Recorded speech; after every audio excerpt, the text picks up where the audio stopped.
The political and media elites were in their usual freak-out mode after the president spoke in Pennsylvania over the weekend. But while they were busy obsessing over his, well, pretty darn harsh slam on NBC's Chuck Todd, they missed the real heat. We put on tariffs, and the European Union's out there. Well, we're going to put on. I said, you can't go any higher than you are anyway. And they have trade barriers. We can't even sell our farming goods in there. They totally restrict us. So then they say, we want those tariffs taken off. I said, good. Open up the barriers and get rid of your tariffs. And if you don't do that, we're going to tax Mercedes-Benz. We're going to tax BMW. You want to have money? Oh, it was like back at the campaign trail. It was awesome. Ever since President Trump announced his decision to slap tariffs on steel and aluminum imports coming into the United States, Republicans on the Hill have been trying to convince him, Mr. President, you're wrong. Imposing these steel tariffs have just interjected uncertainty into the economy where it just wasn't necessary. We're going to end up costing more jobs because of the tariffs that then will be saved. I disagree with the president. I don't know of any trade war that ends well. That's not my reading of history. We want to limit as much unintended consequences and collateral economic damage as possible.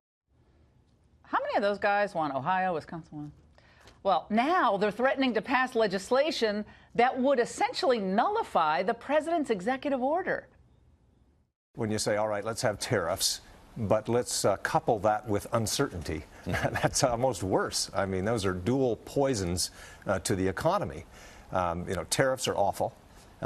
Tariffs married to uncertainty is probably even worse. We have some legislative tools at our disposal. The question is, of course, how do we get that to the president for his signature? I'm not happy with it because these tariffs are actually going to be a tax on the American citizens. I think there's a good chance that we will nullify them, at least if I have my way.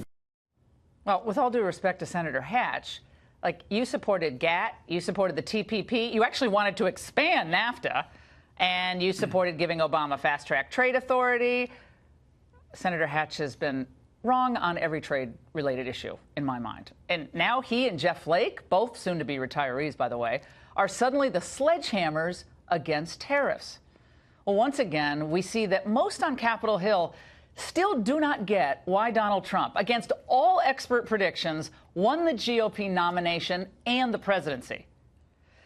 Does Mitch McConnell and Paul Ryan really believe that Trump would have won Pennsylvania, won Ohio, and won Wisconsin had he simply touted the old globalist line that all trade, no matter what happens to the American worker, is good trade?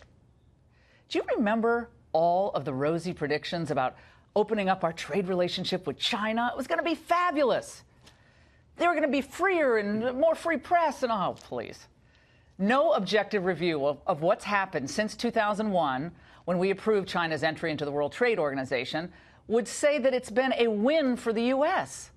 Last year, we had the highest trade deficit on record with China.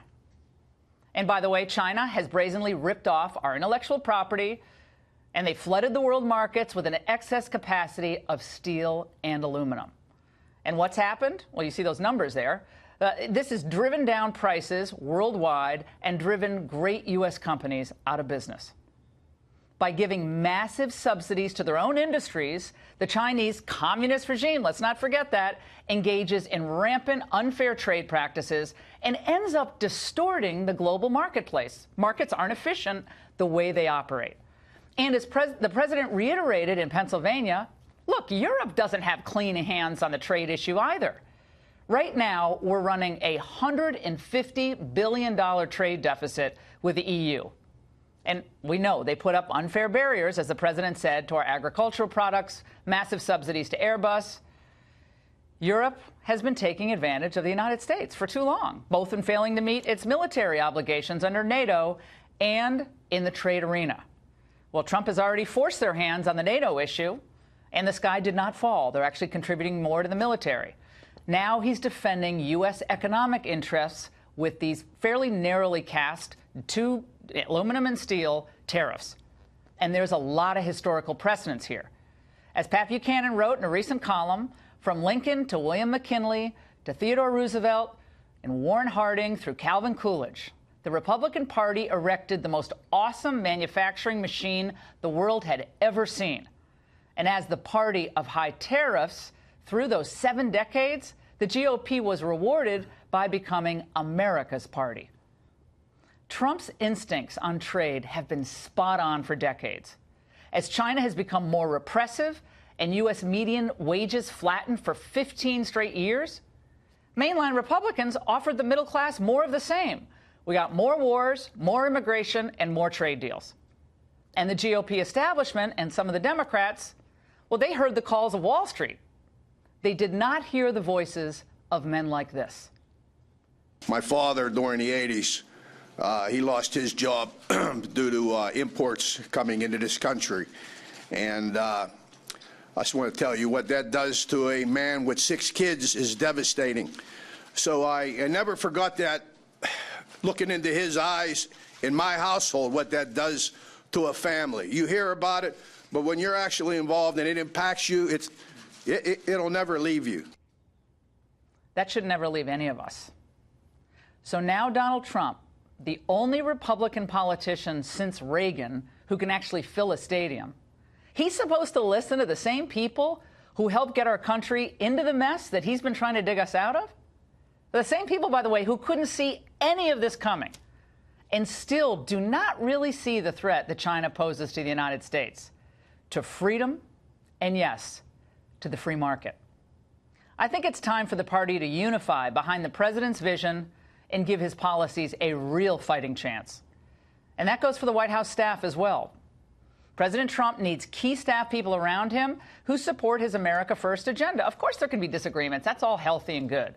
But his core principles of ending illegal immigration, creating fair trade policies that benefit American workers, and stopping endless wars, they have to be sacrosanct. With Hope Hicks gone, he needs a communications director who's a real seasoned strategist, one who will clearly articulate the president's message and drive it home with great events like that one that we just showed you from the White House last week, and voices that reinforce his policies. And yes, that requires daily message discipline and real experience. It's essential. The chief of his economic council should similarly be someone who will advance his policies, not advocate against them. Gary Cohn is a really smart guy, but he was never going to see the wisdom of protecting American manufacturing. He's the kind of guy who's, he's basically fine with every auto job moving to Mexico so long as it benefits the bottom line of the companies making the cars. Well, the truth is, there really aren't that many U.S. economic nationalists around, to be fair. The president has enough people, though, who disagree with him. They're on Capitol Hill. He doesn't need another advocate for them in the White House. This is not a perpetual debating society. Anyone working for the president needs to know, on these key issues, the debate is over. The American people chose Trump's vision. So it's time to get with the program. And that's the angle.